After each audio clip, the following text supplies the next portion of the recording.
Maybe it's an objection to lack of foundation.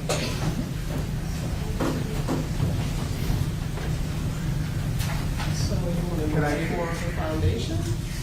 Well, I don't even know. And that's, I'm just confused, Your Honor. And the reason is, my understanding was that Opinion 7, Officer Schurr's use of deadly force against Mr. Lyoya was unreasonable, excessive, and contrary to generally accepted police practices because he supposedly didn't know that there was a second, he did know the second discharge had been fired, and therefore he wasn't in fear of great bodily harm or death, and therefore was unreasonable. And he hasn't gone through that. He's just saying, well, do you think in general that this was excessive? And the report talks about why he thinks it's excessive. I think the question was, would a similarly situated officer have made the same decision? He hasn't talked about what the situation is yet. I understand that Mr. Bloomfield's going to testify about this opinion. So then you just wanted to talk more about the situation? Or which expert are going to talk about this situation? Because he suggested that Mr. Bloomfield is going to talk about the ones involving the taser, and this one does. And then Mr. Stoughton is going to talk about, I think, the foot chase and the failure to give a warning. Sure. You know, we can't say Officer Schurr did this. We've talked this over and over that a reasonable officer similarly situated, in his opinion, number 7, Officer Schurr. Direct me to the page. So This is page 63. 63 of this report. Officer Schurr's use of deadly force against Mr. Lyoya was unreasonable, excessive, and contrary to generally accepted police practices. That's essentially what I asked him, except I can't say Officer Schurr. I have to say a reasonable officer similarly situated. I agree with that. And if you let me finish. I'm sorry, Mr. Patrick. I can, just because I'm starting out with that, and then I can say, can you explain why that is? He won't let me do that because, you know, I don't have to do my direct based on what he'd like to hear first. I agree, Your Honor. I'm sorry, but I thought Mr. Bloomfield was testifying about that. Okay, Because so this we is can based have on the tasers. Right, but And- you didn't ask him about a taser. He's Well, you didn't. So you're objecting about something that hasn't happened. It's like, I don't know how I'm supposed to rule. Well, because he's going to give his ultimate opinion about the taser before we've established that he's a taser I wasn't expert. asking anything about it. It's still part of his opinion. I cannot go into the decision. It's one of the things, but I don't have to get into his details of a taser. That's part of the whole thing. He's been testifying about the totality of the circumstances. But you're okay with that question? You can answer that.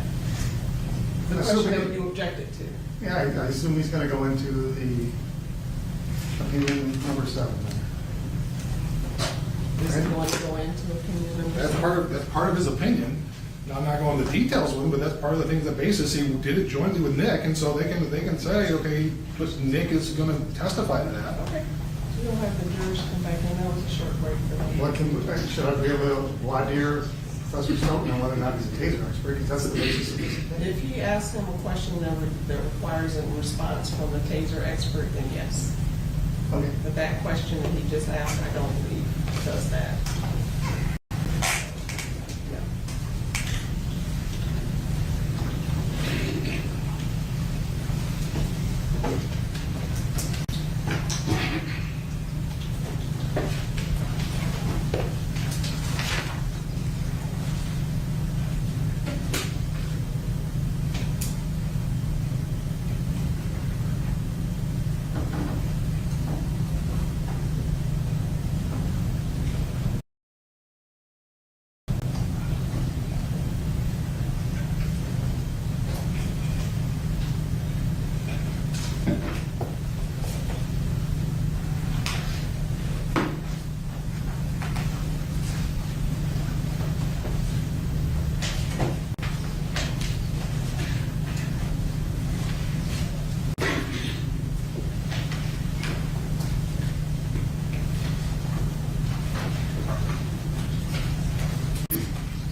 I will try to.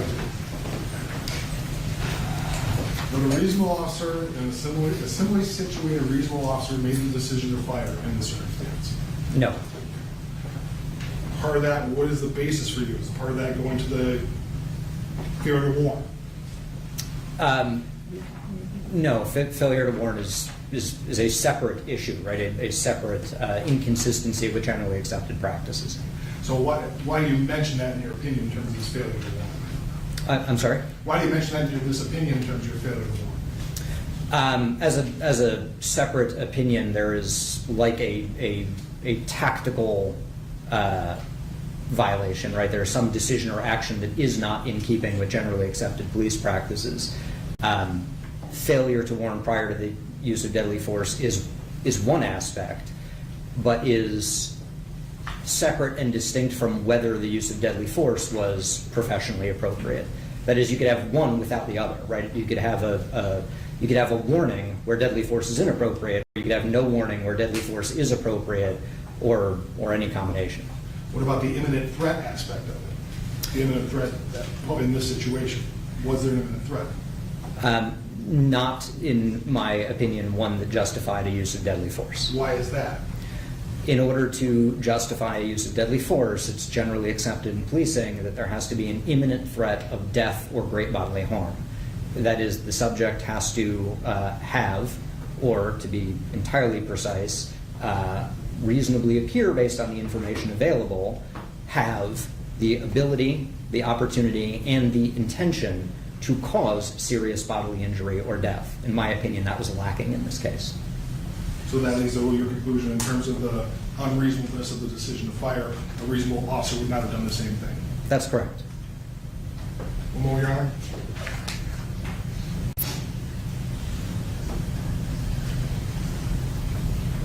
Thank you. I'm going to conclude it.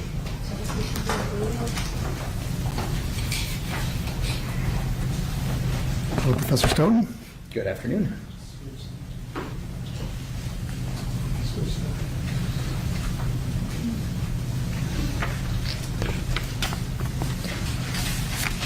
Okay.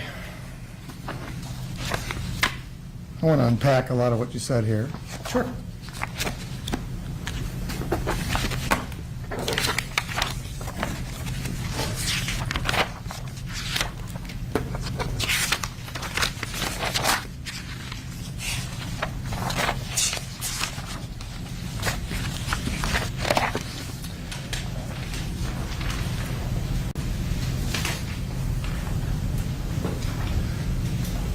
All right, so I want to let's talk about your background a little bit.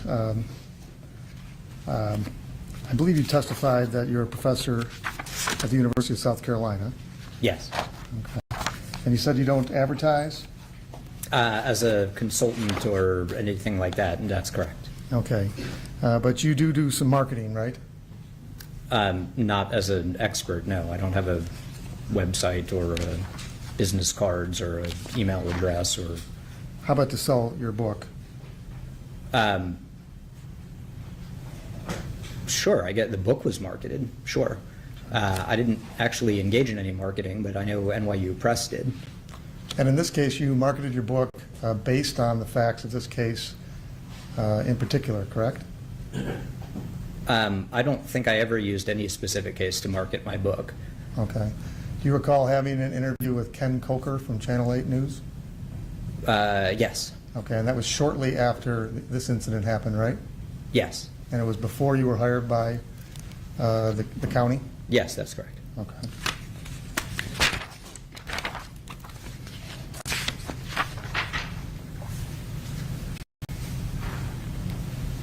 May I approach, Your Honor? Yes, you may. Be sure it's been marked for identification as Defense Exhibit W. Oh, you got my best face. I'm sorry, I actually did try to get something decent, but and the reason that this is a picture of you, Yes, it is. and this is when you were giving an interview with Channel 8. Sure looks like it, yes. That is not actually my name in the closed caption, but it's close. Oh, I didn't notice that. Your name's not Self? It is not Self. Okay, well, closed captioning apparently got that wrong. A little wrong. Your name is Seth. It is. Okay. And this is a fair and accurate depiction, maybe not the best likeness. But that is actually you in this picture? Yes. And Your Honor, we move Defense Exhibit W as evidence? Is there an objection? No objection.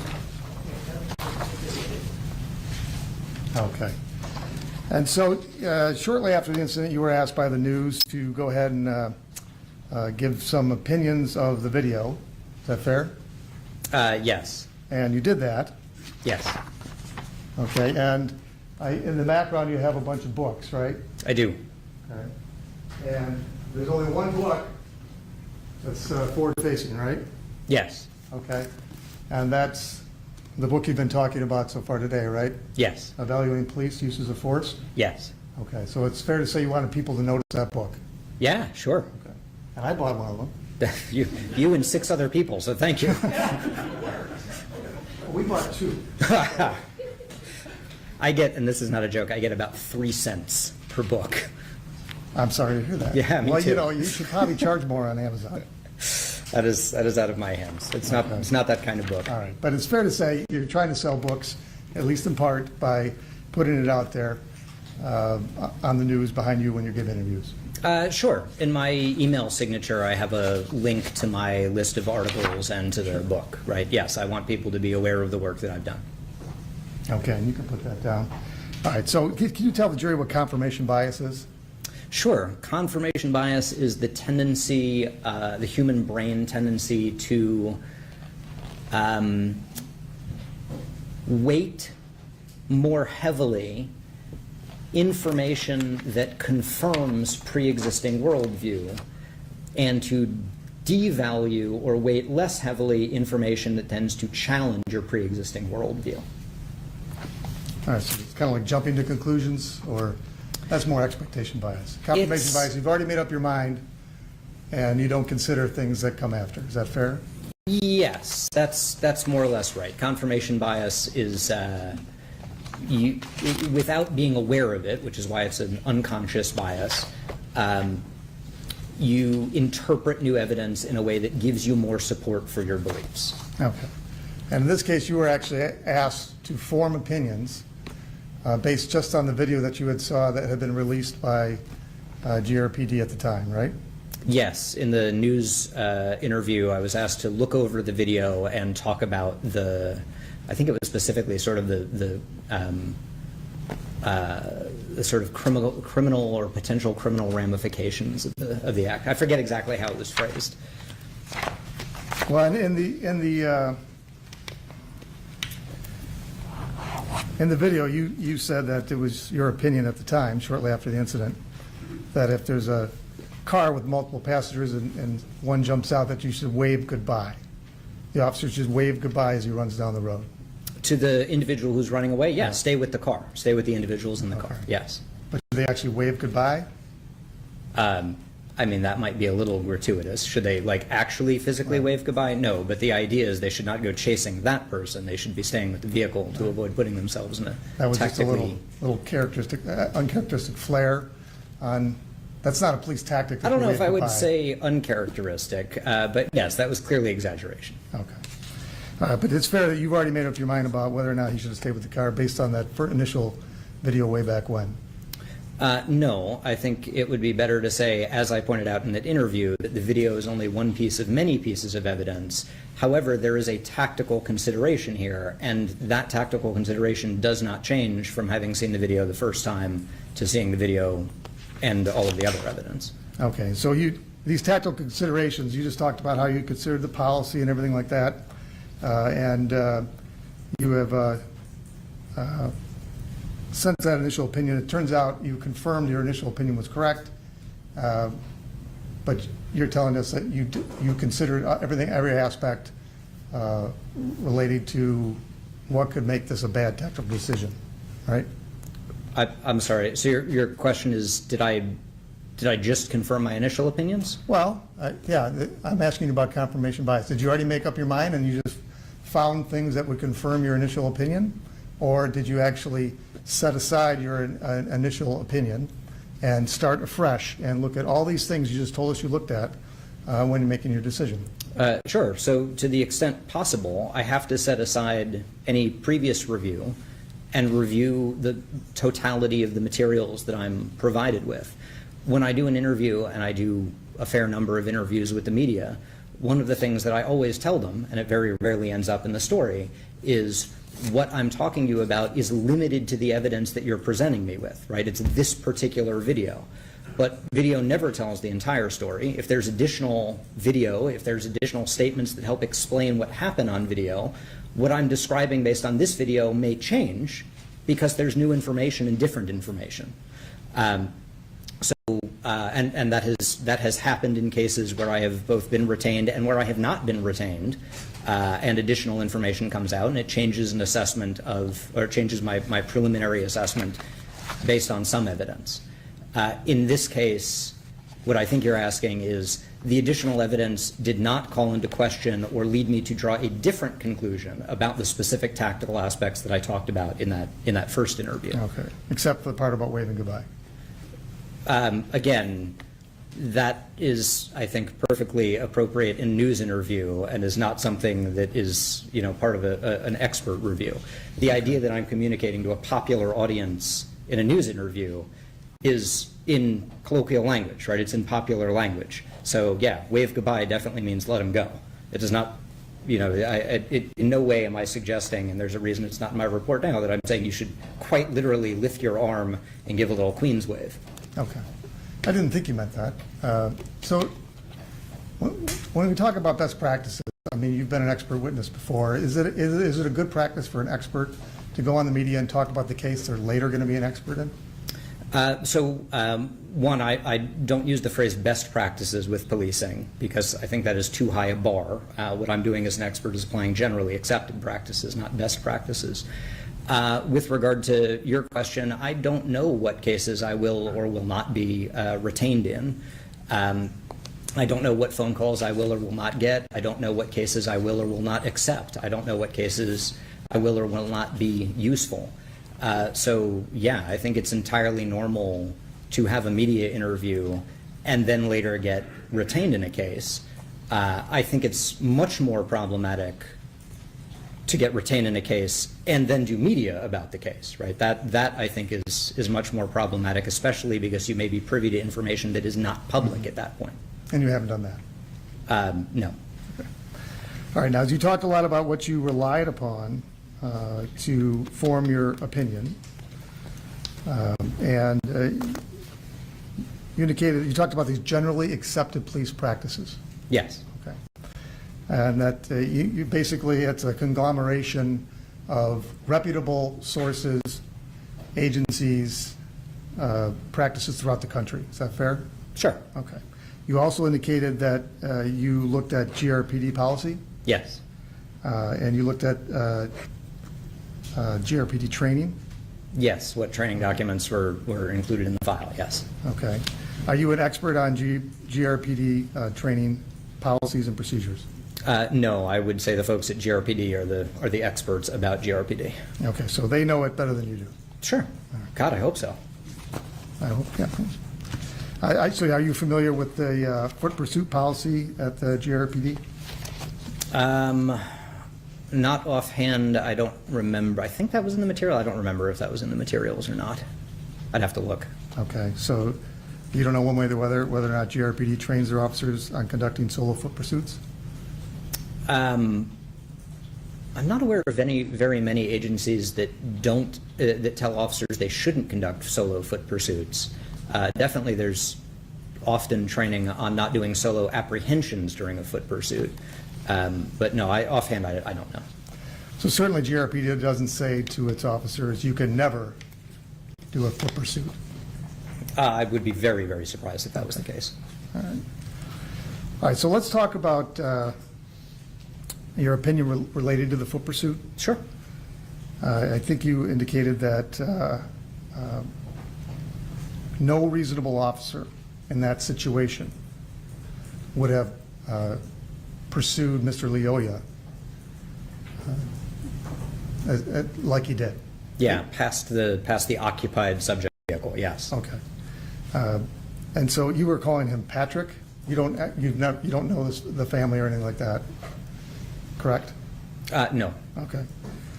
Or rather, yes, I agree with you. I do not know the family. All right. So I think your opinion was the decision to chase by himself and away from a vehicle that he knew was occupied was unreasonable, tactically unsound, and contrary to these generally accepted police practices. Yes. Do you know whether it was tactically unsound and contrary to GRPD policy? Again, offhand, no, and I'm not applying I'm not applying GRPD policies. I'm not trying to figure out whether he violated agency policy. I'm looking at whether he violated generally accepted practices. Because you're not an expert in GRPD policy. Correct. And if we could, Mr. McFarland, I'm going to show you some of the video. Sure. Professor Stoughton. If we could go to RFA 3100 and exhibit 1, the thing without transcript, or A. What was the RFA again? 3100.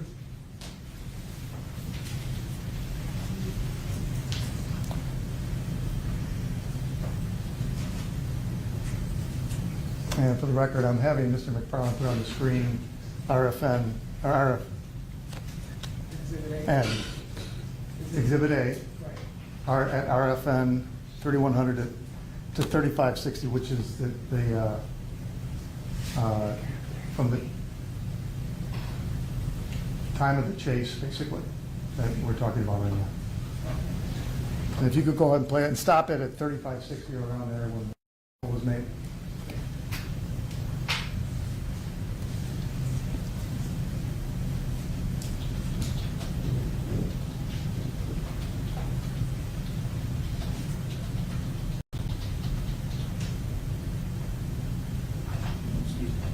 I gotta turn the volume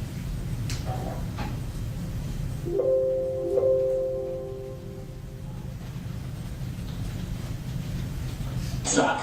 Three minutes.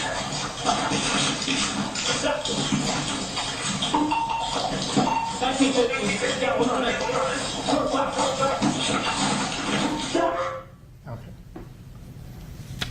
Stop there. So now we just saw an interaction between Mr. Lyoya and Officer Schurr that started with something that I believe you said was reasonable and turned into something that was unreasonable. Yes. The first part when he tried to arrest him, grab him, hold him, and not let him get away, was reasonable. Sure. It was a level of force that was commensurate with what he was seeing. Yes, to the threat that Patrick or Mr. Lyoya presented, yes. And the part that you're saying unreasonable is the decision to chase him Yes. after Mr. Lyoya broke away from him. Particularly the decision to chase him past the occupied vehicle. As we know, and I apologize, I would absolutely butcher his name, but the passenger in the car gets out and starts filming shortly after that. The reason that running past is tactically unreasonable because if he got out with a gun and shot the officer in the back of the head, the officer would not see it coming, right? So that is one of several reasons why you do not do exactly what we just saw. Okay. So now you are basing this based on generally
hindsight, right?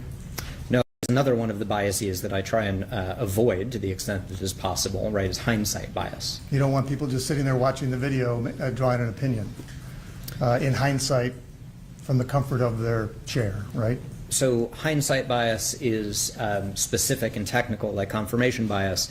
It is the risk of interpreting the reasonableness of an action at one point based on the results of that action at a later point, right? So when I'm doing analysis, I try and be very careful to say I am reviewing the decision made at the time it is made without letting what happened later, whether it's good, bad, or indifferent, affect the reasonableness of that decision at the time. Excuse me, at the time. So what you do is you try to, it's the reasonable officer on the scene, right? Yes. Okay, so you basically, what someone who had the knowledge and training of Officer Schurr, in this case, would have thought based on the situation that was in front of them at that moment. Yes, the reasonable officer is sort of a construct, the reasonable officer in the actual officer's position. Okay.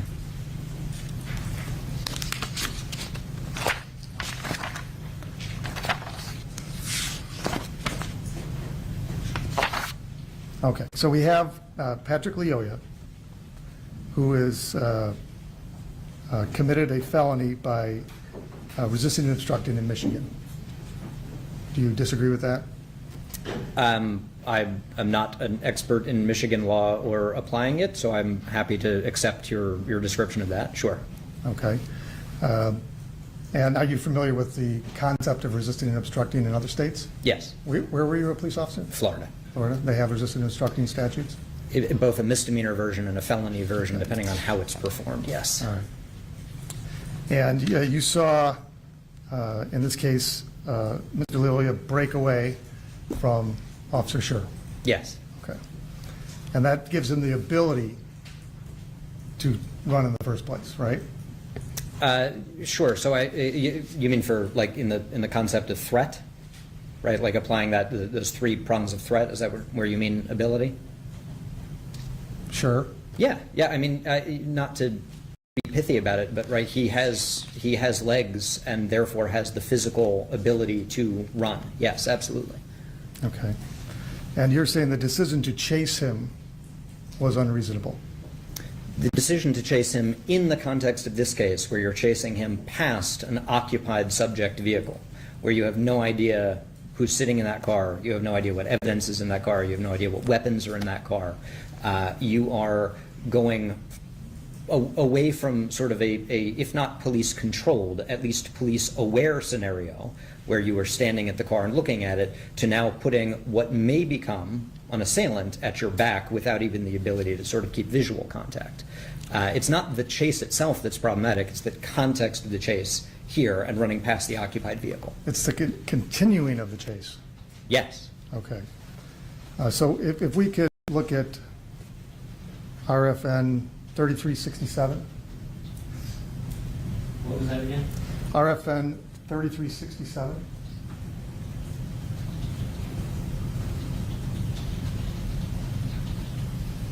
Okay.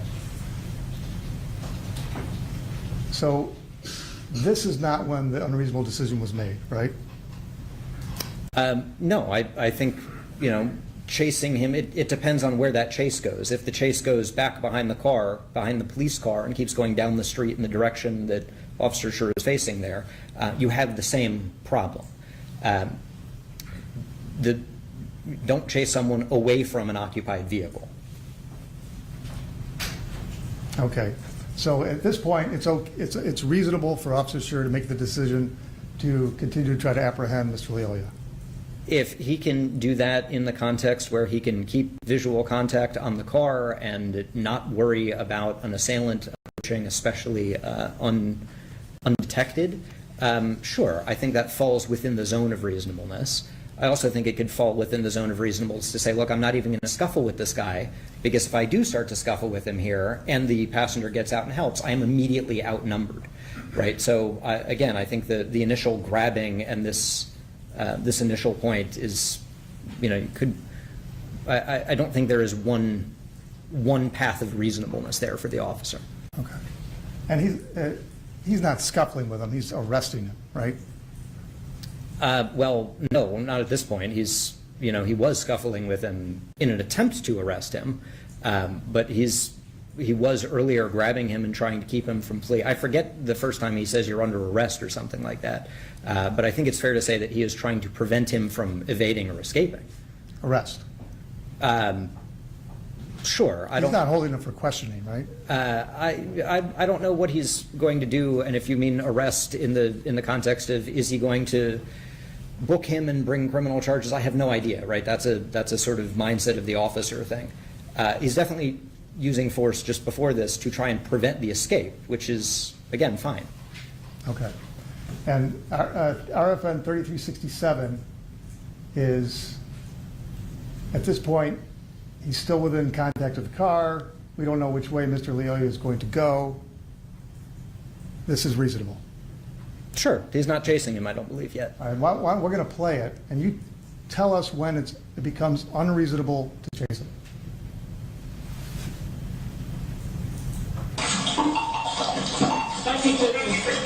Right there for sure.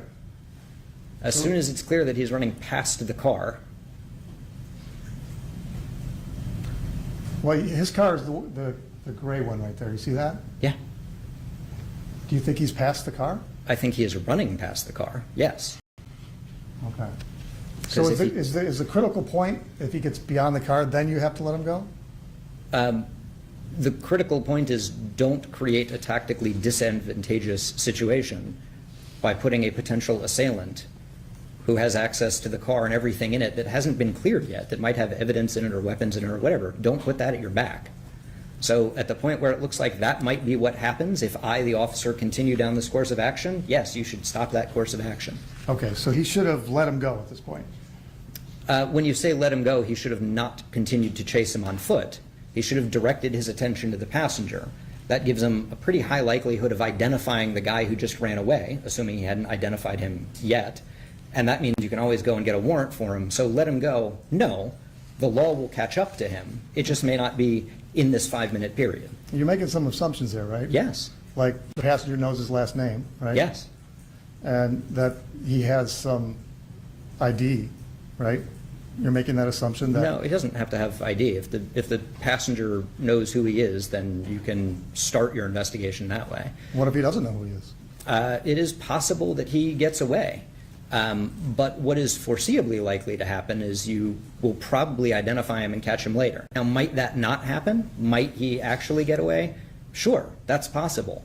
But letting someone flee from a traffic stop for an improper plate is certainly better than getting into a fight and losing, or getting shot in the back by an assailant that you couldn't keep an eye on because you are running away from an occupied suspect vehicle. So officers should maintain visual or physical control over their operational space. Yes. Okay. And you would agree with me that Officer Schurr at this point does have visual control over the space? Not for more than about half a second longer. So if he stopped there, I'd be fine. Okay, so this is actually fine? If he stopped there, I would be fine. The problem starts when he's running past the occupied suspect vehicle. All right. And the concern is that the passenger is going to get out and jump on the officer, right? That's one concern, right? There's also concerns about evidence that may be in the car that you may be losing because you're chasing the guy who doesn't have the evidence on them. There's concerns that the passenger may decide to slide over into the driver's seat and just leave with the vehicle, taking everything that's in the car away. And you're presuming that there's evidence in the car that would be interesting to... We don't know. Right. Because he hasn't searched the car, we don't know what's in the car. Right. And- Right? We don't know that the passenger in the car is an assailant. We just know it's a potential. We do know that when you run past the car, it creates a vulnerability that you cannot tactically address. Okay, so foot pursuits are inherently dangerous. Yes. Okay, they're dangerous to Mr. Lyoya because he's about to be tackled, right? Sure. They're dangerous to police officers, and they're dangerous to bystanders. They can be, yes. Well, and this is a neighborhood, right? Yes. 8 a.m. Monday morning. Yes, thereabouts, yes. Okay, people that flee generally don't just run down the sidewalk, right?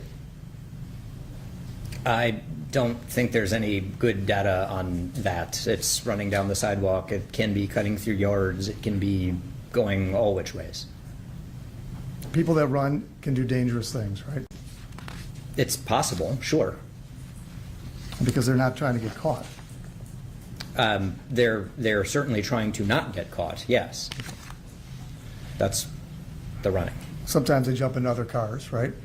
It's possible.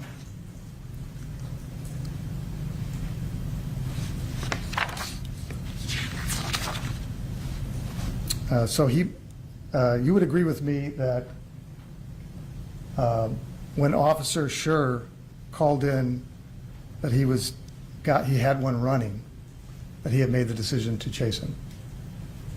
Yeah, I think he does that as they're coming around the back of the car. But you're saying that we faulted him because he should have stopped the foot pursuit. Yes, rather than enter a tactically disadvantageous position, rather than create an avoidable tactical risk. Yes. Okay. And you're There's- not worried about the risk of Mr. Lyoya running into a house or a car? Unless there is some specific and articulable fact to think that that's likely to happen, I balance that speculative risk against the speculative risk of getting attacked from behind by a passenger. Well, keep playing the video, please. Yes, this is RFN 3480. And if you could play up to the tackle.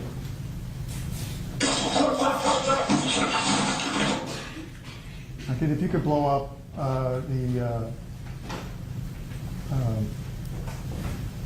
yeah, not the one, thank you. This is RFN 3543. So where is Mr. Lyoya and Officer Schurr at this point? Are they on the sidewalk? Near the back of that car, oh, thank you. Yeah, right there. Okay, and so is it fair to say that Mr. Lyoya was headed towards the left side of the car and towards that house? I don't know where he was headed prior to being grabbed because I he just was. meant directionally. Yeah, he was heading down the sidewalk and then got grabbed, and I have no idea where he would have been going prior to that grab or not. Okay, let's back it up and play it again.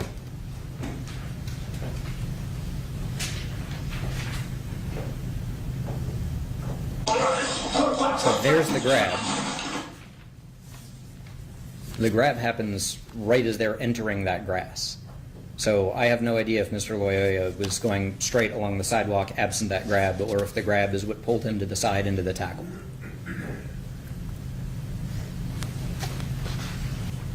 Okay. So with regard to what you're considering, are you considering what the situation includes as far as what the officer knew at that point, just from the video? I'm not asking you to, based on an interview or something with Officer Schurr. What was known to Officer Schurr at the time he made a decision to not stop the chase?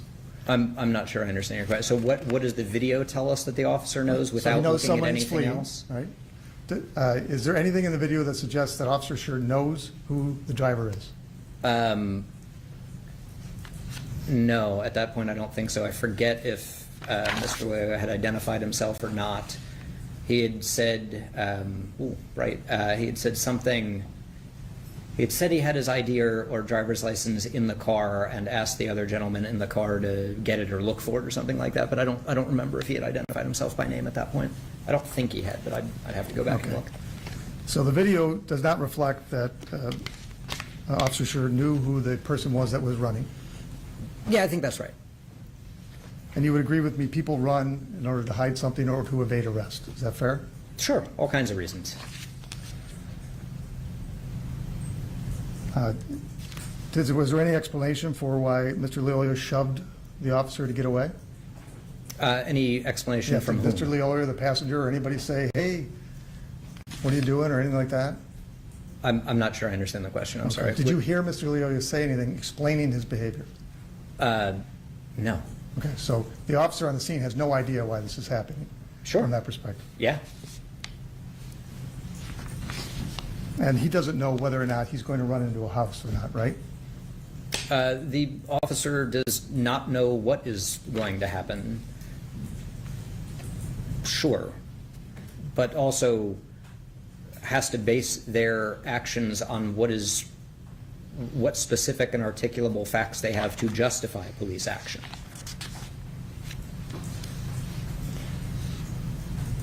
Now, you indicate that one of the things that could have happened by making this tactical error is the passenger could have got out and attacked Officer Schurr. Could have, sure. Okay, so that's one of the possibilities. That's one of the reasons you let someone go. One of the reasons that you don't expose a vulnerable quarter, right? Turning your back to someone in the car, yes. Okay. And so we saw some interaction between Mr. Lyoya, and the passenger's name is Mr. Tuyasheme, but we can call him the passenger, if that makes it easier. It would make it much easier for me, I apologize. Where Mr. Lyoya asked for his ID, you see Mr. Tuyasheme open a glove box and say that he can't find one. Yeah, something like that, yes. Okay, and then Mr. Lyoya is the one that shoves the officer and runs away. Yes, certainly turns and pulls his arm. I don't know if it's like a shove push, but certainly turns and pulls away from the officer and flees, yes. Okay, and so your concern there is not the person that just broke away from the officer, but the passenger? The person who just broke away from the officer is not going to be in a position to threaten the officer. The person who is still in the car could be. So I am concerned as an officer with both of them, but I have a more immediate concern. So given the tactical risks and benefits of running past an occupied vehicle, I'm going to not do that. I'm going to stay with the vehicle, identify the passenger in the vehicle, and start an investigation to identify the person who just fled from my traffic stop. Okay. So it's your opinion that no reasonable officer would have made the decision that Officer Schurr did, which was to not let Mr. Lyoya run an extra 7-8 feet. It's my opinion that pursuing Mr. Lyoya on foot past the occupied subject vehicle is not tactically sound and is contrary to generally accepted police practices. It is not what I would expect a reasonably well-trained officer in that position, applying generally accepted police practices, to have done.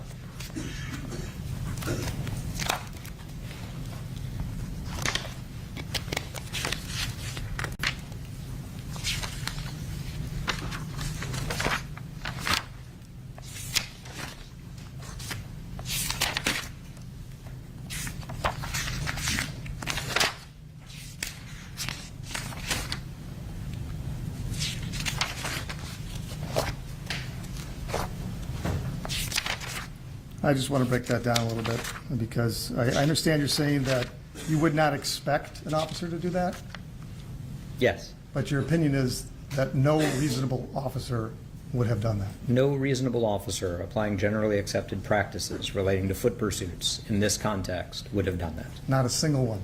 Not reasonably. If they did, it would be contrary to generally accepted police practices. How about contrary to GRPD policy? I am not an expert in GRPD policy, and that's not the standard that I'm applying. Are you aware that Officer Schurr has been commendated for successful foot pursuits in the past by Your GRPD? Honor, this was excluded before by the court, and now he just throws it out there. I need to know what the basis of his opinion is. Right, but he already stated what his basis was, so what is the statement? That is the issue. Okay.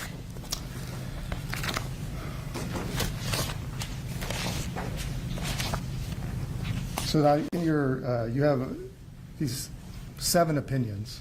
Is that fair in your report? Yes, with some subparts for some of them, yes. And I believe you opined on the foot chase, Yes. right? And you think no reasonable officer could have arrested Mr. Lyoya in that situation by continuing to pursue him, right? Again, that's not exactly the way that I would put it, but I think no reasonable officer applying generally accepted practices would have chased Mr. Lyoya and put the occupied subject vehicle behind them, yes. And then you also talked about that Officer Schurr failed to provide a feasible verbal warning. Yes. But it wasn't your opinion that that failure to give a warning meant that he couldn't use deadly force, right? No, those are separate, That's a totally separate thing. yes. Okay. And you just said that when feasible, an officer should provide a verbal warning prior to using force, including deadly force. Yes. And the normal context is, right, sort of a Tennessee v. Garner, police officers chasing someone down the road, and they're ahead of them, and police, stop or I'll shoot, right? I mean, you probably don't want to shoot someone just for fleeing, but, Well. you know, drop the taser or I'll shoot, or, so, you know, it doesn't even have to be or I'll shoot, right? Drop it or you're going to get shot, something indicating this is the clear command, this is the threat, right? This is what will happen. This is the use of force that is about to occur, as a warning, yes. Okay. And the International Association of Chiefs of Police indicate that a sufficient warning is you demand that the subject stop. Sure, identify exactly what you want them to do.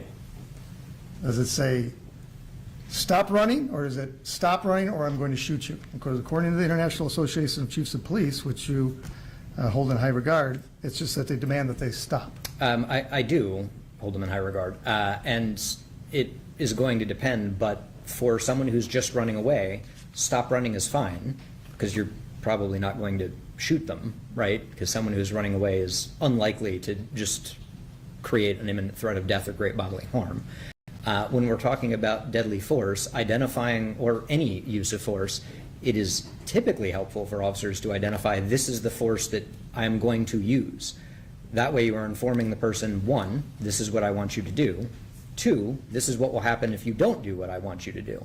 Put that down or you're going to get tased, for example. Very straightforward. Okay, and so you're talking about, you believe it's generally accepted police practices that the officer has to give a warning, in other words, a condition of what happens if he doesn't comply with the directive. Well, that's what a warning is, right? Telling someone stop is not a warning. Telling someone stop or this will happen is warning them of the consequence. Telling someone to stop is a command or a directive, correct? Sure, that's a Right. command, yes. Okay, and do you recall what GRPD policy is on a suitable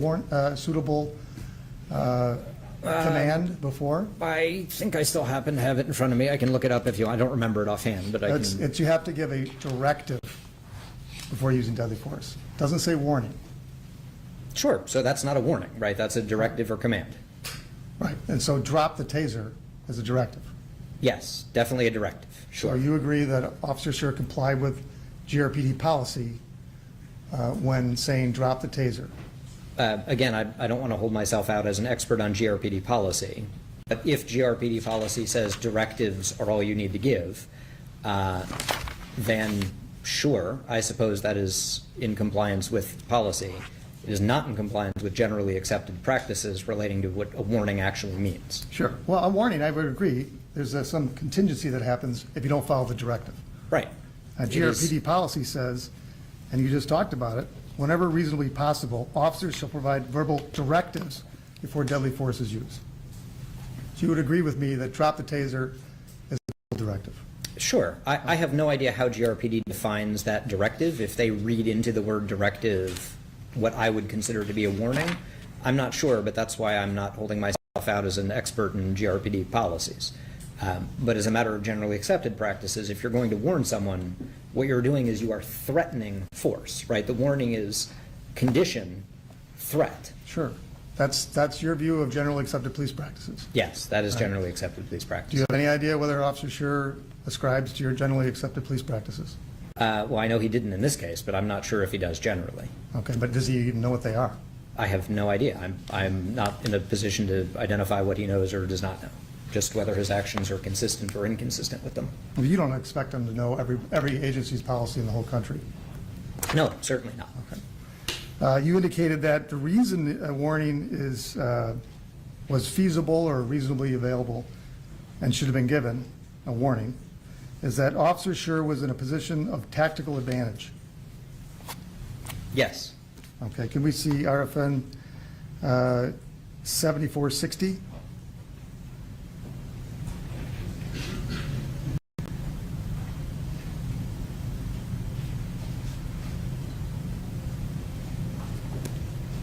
Mr. McFarland, when we're in our office, you hit right on the number every time, and we're here. It's the big game.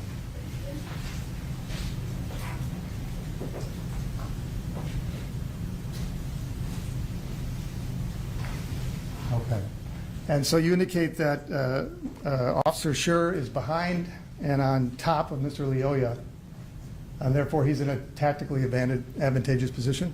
Sure. Now, I wasn't looking specifically at RFN 7460, but prior to him drawing the firearm, which I believe is already out and in his hand at this point, yes, he is behind, over, partially upon Patrick, upon Mr. Lyoya. And this is Exhibit A, just for the record. Yes, Your Honor. So as far as the tactically advantaged position, though, if you don't have any feet or hands on the ground, and the person that you're on top of has both knees and both arms on the ground, do you believe that the officer is in a tactically advantageous position right here? Again, I'm not looking at this particular No, frame. I'm asking you about this one. Right. If you're asking me about this particular frame, but my opinion that he was in a position of tactical advantage is not this frame specific, right? It is the events leading up to this frame. Is he in a position of tactical advantage? In this particular frame, he is off balance with his body weight, at least partially on, it looks like largely on Mr. Lyoya. In that way, he is not tactically advantaged. On the other hand, he is behind Mr. Lyoya, which makes it very difficult in this position for Mr. Lyoya to punch, strike, or otherwise direct an attack at him. In that sense, he is in the position of tactical advantage. And So you- it's not I'm perfect. sorry. I didn't cut It's you not perfect advantage. But even here, and certainly prior to here, he's not in that immediate position of being in physical danger. Okay, and so you saw the video, and you saw Mr. Lyoya get up 3 times when Officer Schurr was behind him or on his back, right? Yes, earlier when they were standing kind of behind where the passenger is now out Sure. and filming. Yes. And you saw Mr. Lyoya bring Officer Schurr across the yard, right? Yes, at one point on his back there were some knee strikes thrown in as Officer Schurr followed him across the yard, yes. Now, and since we're talking about that, one of your opinions is the intermediate use of force, when he was hitting the knee strikes and trying to punch him, those Yeah. were appropriate but ineffective. They were, yes. There was an open-handed strike. There were 3, I think, knee strikes. The tackle itself, of course, is a use of force. Divorced from the tactical point that we already discussed at some length, I thought all of those as intermediate uses of force were perfectly appropriate and reasonable and proportional and consistent with generally accepted police practices. Okay. All right, so you also gave the opinion that Officer Schurr's use of deadly force was unreasonable, excessive, and contrary to generally accepted police practices. Yes. And you didn't get a chance to explain why you felt that. And am I correct that the basis of that opinion is in the absence of any physical ability to incapacitate Officer Schurr or otherwise render him unable to protect himself, no reasonable officer in Officer Schurr's position could have concluded that Mr. Lyoya presented an imminent threat of death or great bodily harm? Yes. Again, those 3 components of threat are ability, opportunity, intention. If you lack one of those, then there is no threat. There might be a risk situation, but there is no threat. Okay, and you believe that the officer can use deadly force if the suspect reasonably appears to have the intent, opportunity, ability to cause a particular type of harm, in this case. Can use deadly force, specifically ability, opportunity, and intention to inflict serious bodily injury or death. Absolutely. Okay, and you consider the intent of the suspect when determining whether or not Officer Schurr acted reasonably? It's more like I consider the perspective of the reasonable officer in Officer Schurr's position as to what the subject is trying to do. So it's not their actual intent. Who knows what their actual intent is? It's what does their behavior suggest Okay. to the reasonable officer they are trying to do. So an officer who was incapacitated, and this goes to your opinion that deadly force was unreasonable, has lost the ability to protect themselves, including by preventing a subject from disarming them of their firearm and using it against them, right? Sure. If an officer is incapacitated and stays incapacitated, they are incapacitated. And here, you're worried about incapacitation because Mr. Lyoya has a taser, right? I mean, I am not particularly worried about incapacitation, but that would be one way that you could establish an imminent threat if there was ability, opportunity, and intention. Well, the opportunity here is a taser, right? That's what we're talking about in this opinion. If, yes, I'm not entirely sure I follow, but yes, maybe. Well, the basis of your opinion, that deadly force was unreasonable, is that in the absence of any physical ability to incapacitate Officer Schurr. When you're talking about incapacitation, are you talking about the fact that it's a taser?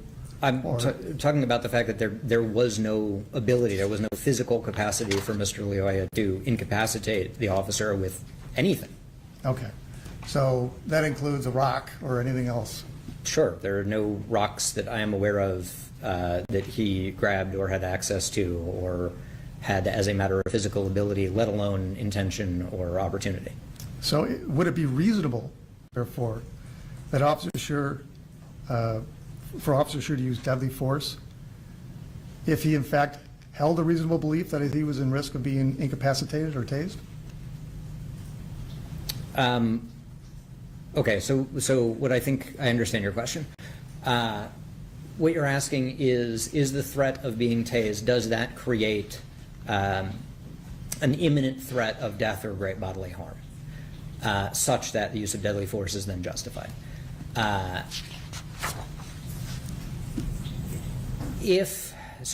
For that to be plausible, the threat would have to be the subject has the taser, which is in a condition to actually incapacitate. The subject, there is at least some reason to believe the subject knows how to use the taser, like disarming the safety and using it. That the taser, which is a weapon with a less than 50% effective rate, will be effective in incapacitating the officer.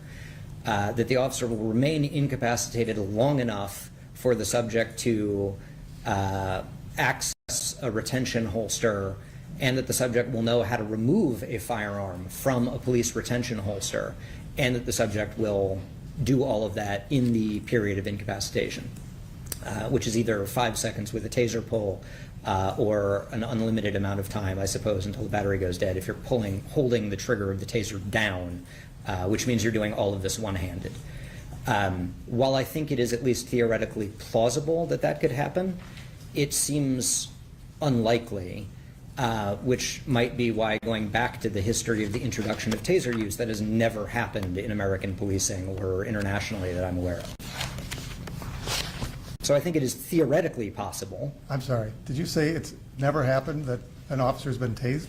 No, an officer has never been tased, incapacitated, had their weapon removed, and killed with it. Then why do you say in your report, it is well known and generally accepted in policing that an officer who is incapacitated has lost the ability to protect themselves, including by preventing a subject from disarming them and using the weapon against them? That's still true. That is yes, that is absolutely a risk. All right, so the concern here is that no reasonable officer thought they could be incapacitated, right? Yes, in my view, that's correct. Okay, and you're saying that a taser couldn't incapacitate the officer given the situation he was in? Yes. Okay. Were you here for Brian Child's testimony? No. Okay. If he said something completely opposite, would he be right or are you right? Well, That's an improper question. A witness can't comment on the truthfulness or rightness of another witness, especially when they haven't heard anything. So it's an improper question. I can rephrase it, you're right. Right, but, so I'll sustain, but you can rephrase. Okay. So you're an expert. You're not an expert on tasers, right? I'm certainly a use of force expert, and Sure. within the world of use of force, taser is one of many weapons that are used. To that extent, sure.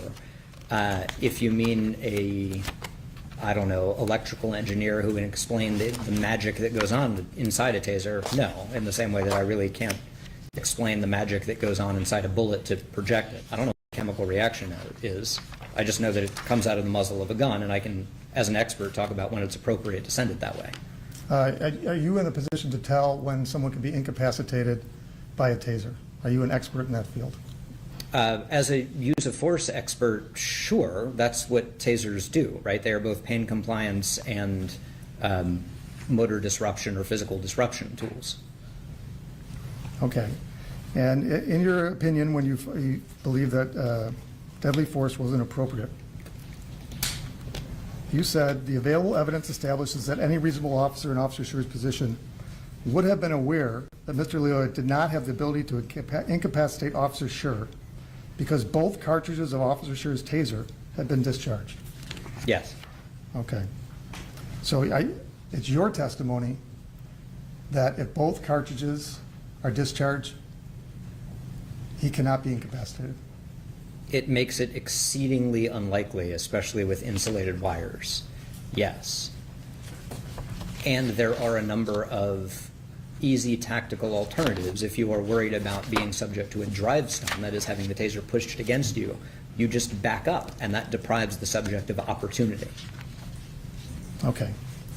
So you're not, you're saying he can't be incapacitated because the probes no longer are effective. Well, the probes might be effective, but they're also laying on the ground, having been fired at the end of the wires that they're on. Okay, and if somebody touches a probe, and then a drive stun hits them, they can be incapacitated, correct?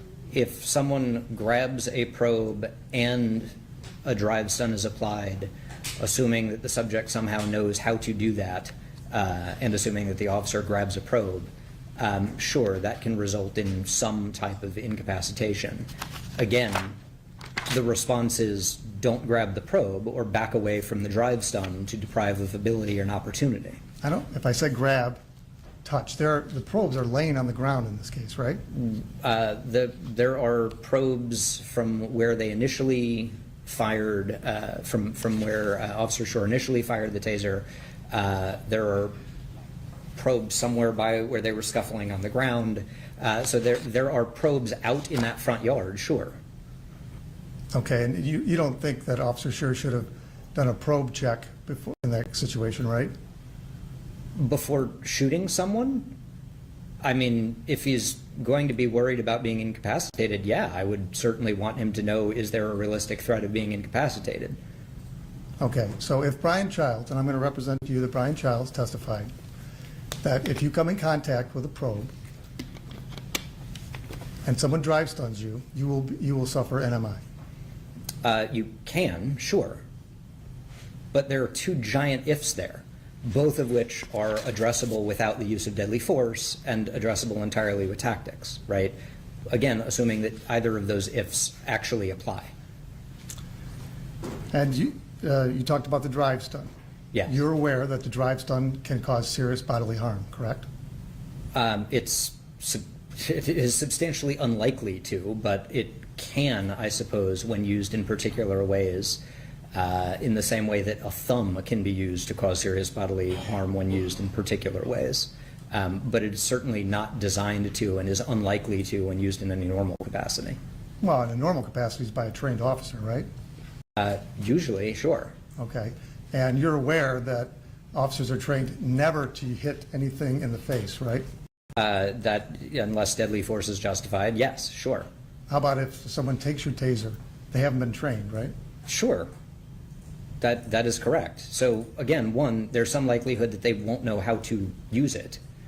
Two, there's some likelihood that even if they want to know how to use it, they aren't going to know to drive stun you, right, to push it into you. Three, if someone does know that somehow, you just build distance, which is a pretty core tactical concept, as a way to deprive them of the opportunity to use that taser in a drive stun mode. Any of those are sort of barriers to jumping straight from someone has a taser to deadly force. Well, and we're talking about whether it was reasonable to be in fear of incapacitation, right? And you're saying so. that it's unreasonable for Officer Schurr to think that he could be blinded by a taser in that situation? You could be blinded with a finger or a thumb. It doesn't mean every time Is you a get into a taser scuffle. a finger or a thumb? To the effect when it damages the eye, I don't think there's a substantial difference. If you're talking about being blinded with something, then grinding a pen or dirt or a rock or your finger into someone's eye presents the same type of threat. It's a physical contact threat, right? So if that's, the drive stun has to make physical contact. The thumb has to make So physical a contact. thumb and a taser have the same level of threat. I'm not sure how you got that out of what I said. When you're talking about driving stuff into the eye, tasers present really no particularly elevated threat than jamming anything else into someone's eyeball. And it's certainly You're not aware the, that a drive stun includes it's a tactical maneuver, but when you squeeze a trigger, an electrical charge comes out, right? You understand how Yes. how a taser works? yes. And I'll represent to you that Brian Childs said that Officer Schurr was reasonably in fear of being harmed in that situation. Yes, I'm going to have to object. That is not at all what Mr. Childs says. He didn't give an opinion on. He did give an opinion. Complete misstatement of this testimony. Well, the record will say what it says. Right, it will, and I'll sustain that objection. Next question. So it's your opinion a taser could not blind you more than a thumb? I don't understand the question. Like, you're equally blinded whether you're blinded by a thumb or a taser. Well, the issue here is incapacitation of a taser, because that's what you based your opinion on. So are we talking about incapacitation or are we talking about being blinded? 'Cause Well, you those are said pain separate. compliance is not enough to incapacitate, right? Yeah, that's correct. So if he had been drive stunned and not in the eye, then it's your opinion that that wouldn't cause sufficient pain to incapacitate the officer. I mean, look, I drive stun myself every time I teach police law and policy when I teach a case on tasers. No, it's not incapacitating. Well, it's not NMI, right? That's correct. NMI is neuromuscular incapacitation. You talked about the wires, and you said there's no reasonable fear of incapacitation because the wires are insulated in a way that even if he made contact with the wire, there's no risk of the taser causing any incapacitation. So unlike some previous versions of the taser where the wires were uninsulated, if you got wrapped in the wires, you were going to go take a ride on the taser, right? With this version, they were insulated wires, and that is not a concern. If you need probe contact, not just wire contact. So if the insulation had been scraped, or when it came out of the taser, had been ripped off in any way, that wouldn't cause a reasonable concern? Sure, if there was any reason to believe that had happened, sure. And it does happen with tasers a lot, right? I wouldn't say a lot, but what happened in other cases is not what happened in this case that an officer would have been aware of. Again, we're limiting ourselves to the facts reasonably known or available to the officer, the reasonable officer on the scene. And I don't see anything in the evidence that suggests any reason to believe that the taser insulation had broken, cracked, or stripped in some way. Not the fact that they're being dragged on the ground? No. Do you know who Brian Childs is? In vague terms, yes. Okay. Do you consider him to be an expert in tasers? I've never had to make that determination, so I don't consider him anything. And you didn't consider any of his opinions about the taser before you rendered your opinions? I don't remember when I got his report. I don't remember when I got his report.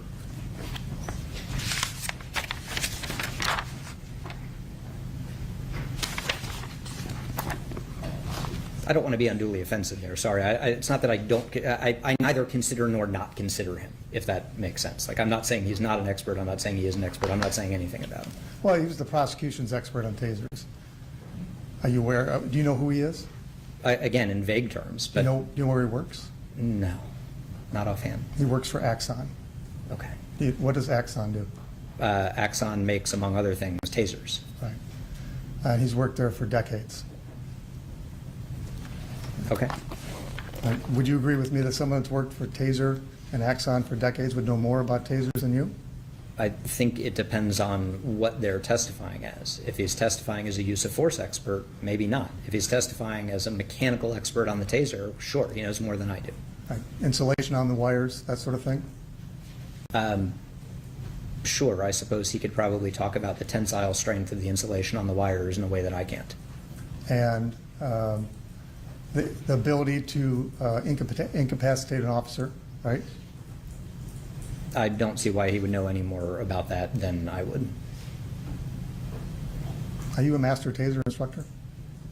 No, I'm a use of force expert. Okay.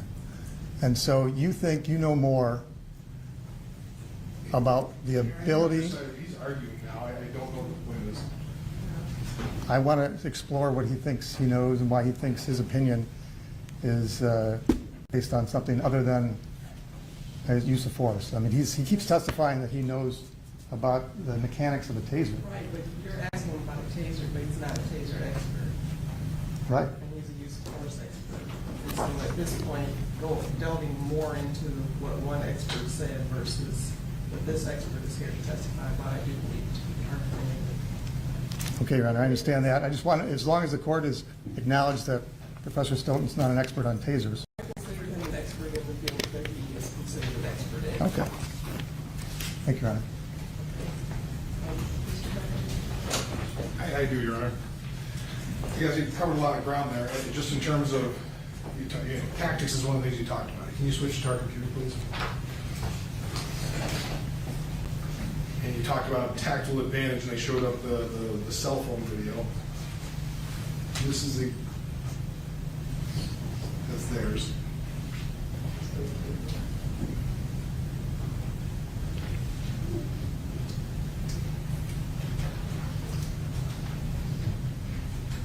Hey, dim the lights too, please. You had an opportunity to take a look at the sequential images as well. And this is, Exhibit 6. thank you. Yes, I did. Okay, starting at frame 3286. Can you give the jury a little bit of background? What do you mean by tactical advantage here when you're talking, I guess, in this specific instance? Really, in this type of context, we're talking about does the officer have more control of the individual than the individual has over the officer? In this case, the officer has a number of weapons, both bodily and other, available. It's fairly difficult for someone in the position of Mr. Lyoya to attack the officer in this position. So, officer has more control over him than he has of the officer. That's tactical advantage. Now, in terms of tactical advantage, does that go into your imminent threat analysis then in terms of when you're trying to determine if a shooting was appropriate or inappropriate? Yes. And how does that factor in terms of imminence here? So, again, when we're talking about imminent threat, even if someone has the ability to cause some type of harm, if they do not have the opportunity to do so, then there is no imminent threat of that particular harm. So if we go back to my hypothetical about someone with the tire iron, if someone has their hand on the tire iron, but the officer is, I don't know, standing on the tire iron in a position where the person can't use it, they might have the ability, but they lack the opportunity. There's no one vulnerable to that harm. Similar concept with something like this. I'm just going to go through these frames here. Now they talk about at this point in time, clearly the officer's feet are off the ground, correct? They are, yes. It looks like he's swinging his right foot over from the position where it was to the other side. How does that change tactical advantage? Does that change it at all? Does it make it more or less? I mean, the officer is not in what I would consider to be a particularly stable position. You don't want your weight to just ride on another person because it means that they can take you in a direction you might not want to be taken. But in terms of attack, there's very, very little that Mr. Lyoya could do to threaten the officer in this position. They would have to get out of this position to create a position of opportunity for serious bodily injury or death.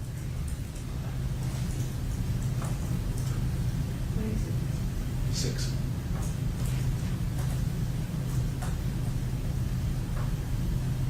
Now, I guess we're moving along. You can see the defendant's accessing his firearm at 3356.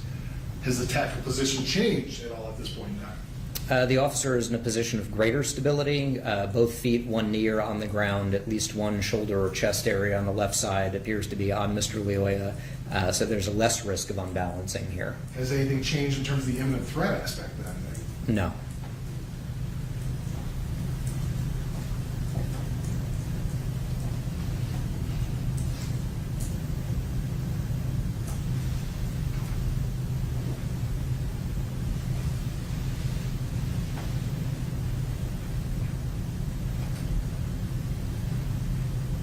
Okay, we're at the 3342. Has anything changed in either party? You're trying to speed ahead. Is there any changes between either of them in terms of the tactical advantage or disadvantage? I mean, That's 34.2.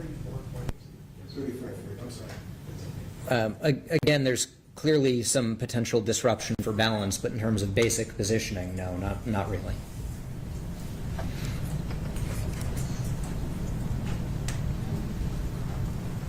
What about now?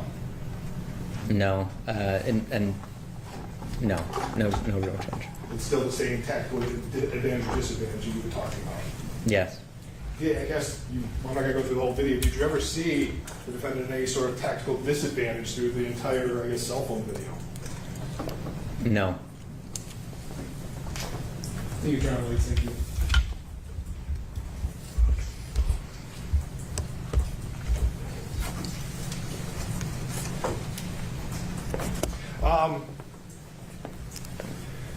You talked about, they asked you some questions about committing a felony. He committed resisting opposing, he may have committed a felony. You weren't sure about a Michigan law, but resisting opposing is a felony in Michigan. Does committing a felony allow an officer to use deadly force? No. No. In fact, there's a fairly famous line that's often taught in police training. It is not better for all felons to die than to escape. So no matter how many felonies somebody commits, it doesn't mean that an officer is justified in using deadly force. That's correct.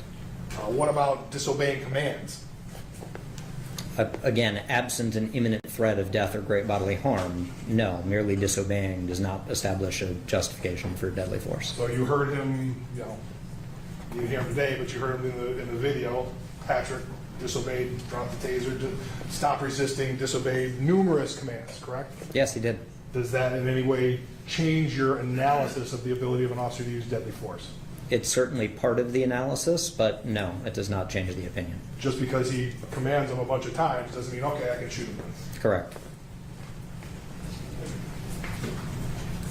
And you talk about getting into the taser again. You said it's theoretically possible it could be disabled, but you said that it's never happened. The officer's never been killed after being disarmed with this taser in the history of the taser? That's correct. All right, thank you. You're out of taser. It depends on what you mean. If you mean taser as a use of force option and weapon, yes. If you mean taser in terms of am I an electrical engineer, no, obviously no. Now, you talked about whether the officer has the right to use deadly force after a subject uses or commits a felony, correct? I don't know that I talked about rights at all. I think you just answered that question. Does someone have a right to use deadly force simply because they committed a felony? I would not frame that in terms of rights. I don't think the question had anything to do with does the officer have the right to. As a matter of generally accepted practices, that is not a justification for deadly force. All right. But right sounds legal to me, and I'm not testifying on the stand as a legal expert here. Okay. And you saw the videos. Did Officer Schurr pull his firearm after Mr. Lyoya committed the first felony? I'm sorry, did he? Did Officer Schurr pull his firearm by the side of the car? Very early on. No. I don't think, no. Okay. And he didn't pull his firearm when Mr. Lyoya refused to obey lawful commands, right? Yes, at least not initially, yes. Right, just the last one. Yes. And your final opinion about the use of deadly force is based on whether or not it was reasonable for the officer to be in fear based on the fact that whether or not he could be incapacitated. Is that fair? I wouldn't put it that way. I would say my final opinion is about whether there was an imminent threat of death or great bodily harm. Okay, and the threat in this case, according to your report, is that he was going to use the taser on him and potentially incapacitate him. I think that's the argument, right? That's the argument that there was a threat, an imminent threat of death or great bodily harm because of the taser. Again, my opinion is there is no imminent threat, so I'm not sure that fully answers your question. No, I think that, I'm trying to figure out, we're talking about deadly force, and the prosecutor asked you a bunch of questions that don't really have any application here about using deadly force to arrest, or justified to arrest or an unlawful command. What we're talking about here is whether or not he was in fear of being incapacitated by the taser, right? Whether there was an imminent threat of death or great bodily harm via the taser, sure. Okay. Thank you. Mr. Patrick, anything else? No, Your Honor. I don't see any hands raised on the jury. May this witness be excused? You may, Your Honor. Any objection? No, Your Honor. Thank you very much, sir. You're excused. Thank you, Your Honor.